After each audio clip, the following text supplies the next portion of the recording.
My dad was in a Charger 500. Richard Brickhouse, who was eventually declared the winner, was in a Dodge Daytona, one of the new factory cars with the wings and the nose on the front. And our contention is, and I was only 7 at the time, I wasn't even there, but their contention was they had only stopped during caution flags. Richard Brickhouse had stopped during green flags because they were tearing up tires. There was, if you look back in the race, there was a huge controversy. Most of the name drivers had pulled out, which is what gave my dad the opportunity to start the race to begin with. He led a ton of laps. Their contention was at the very end, Brickhouse had unlapped himself.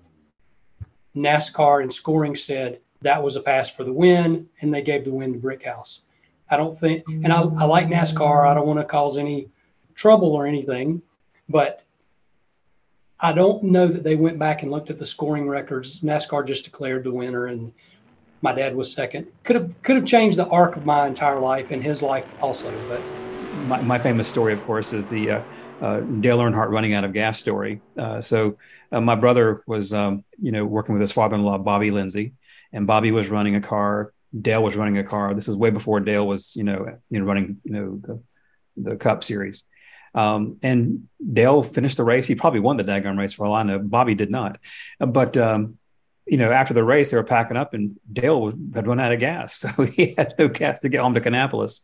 So my brother loaned him $5 so he can get home. And my brother never got that $5 back. I mentioned the short tracks, and my dad came up on the short tracks and all the dirt tracks around Metrolina.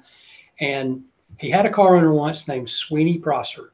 And Sweeney was somewhat of a chemist and liked to mix the fuel. This wasn't exactly legal. You're supposed to run the fuel they gave you. But for added horsepower, to make it go faster, Sweeney would put a nice special blend in. So my dad won the race. Everything's great, got the trophy, got the money, went home. Come back the next week, my dad's running even faster, leading the race, running away from the field, and just blows the engine to smithereens. He comes in and said, "Man, I don't get it. I don't know what happened." Sweeney says, "Well, you ran so good last week, I just doubled the mixture." I was running go-karts that you buy out of the store.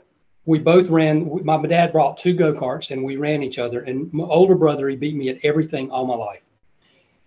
But in racing, I was faster simply because I was lighter. But my ego, I thought, hey, I beat him at something. This is my niche. So then we upgraded. We got a competition go-kart just for me. Went to a go-kart track and I was driving. Came in and I was just feeling everything out. Came in and my brother got all over me. He said, "Man, you are the slowest thing on the track. There's guys spinning out trying to miss you. You're so slow." And if you know us Vandivers, we tend to have a temper, and that got the best of me. So I went out and I went wide open. And this particular track is in Ellenboro. You go down the backstretch and then there's a real tight turn that you're supposed to slow down for. I just was wide open, tried to make that turn and looped it out through a cornfield, dirt all up under my face shield and everything. But since that day, like I said, turn a switch. I'm a fairly nice guy, a little bit aggressive on the street, but in a competitive environment, in a race car, in a go-kart, anything, you turn that switch and it's like you're on kill. It's like, I like you guys, but I got to show you what I can do. My brother had bought a car from an ex-NASCAR driver. Cars never die. They do vintage racing, race cars never die. Now they have a added value in museums. So we had a car. We actually went to a team at the time, Rob Moroso's team. That rings a bell with some of you. And they set the car up for us. Car was great. I think the engine was a little underpowered. So I went and we had one problem after another when in practice. I never even ran a lap of practice. And my brother was worried because he had spent all this money. And he said, "Maybe we should put Daddy in there and make sure we make the race." And Daddy said, "Oh, he's fine. He's fine." I had also spun out once in practice, make the story a little shorter. So my first lap at speed was qualifying. and luckily we made it in. I was qualified 36th. Ken's company was one of our sponsors. Ken helped me out and started the race. Before too long, about 20 laps in, I think I got lapped. And at that point, the lap cars would start on the inside and the lead lap cars would start on the outside. And the reason I was lapped was my clutch had been slipping. So we're coming up to the restart, and it was Mike Wallace on the outside. I believe he's the one that won the race, Rusty Wallace's brother. And I thought, you don't know me, but I'm ready for you. I'm not just some has-been or some wannabe. I said, I'm ready for you. And I was waiting. I was watching the light, waiting for the green flag. And all of a sudden he said, green, green, green. And I hit the gas. The clutch was slipping. It goes, wah! Like 10,000 RPMs. So I pulled over and let people go by and tried to moderate the gas to actually get the wheels to engage.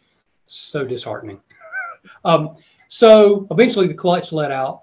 One other thing happened that race, my first pit stop, was a bunch of neophytes. So they were doing everything they could. And then I left. I was back out circling around under caution. And it dawned on me, I had the worst cotton mouth of my life. I said, you guys didn't give me a drink. What's up with that? And you're in Atlanta. You have to service the driver too.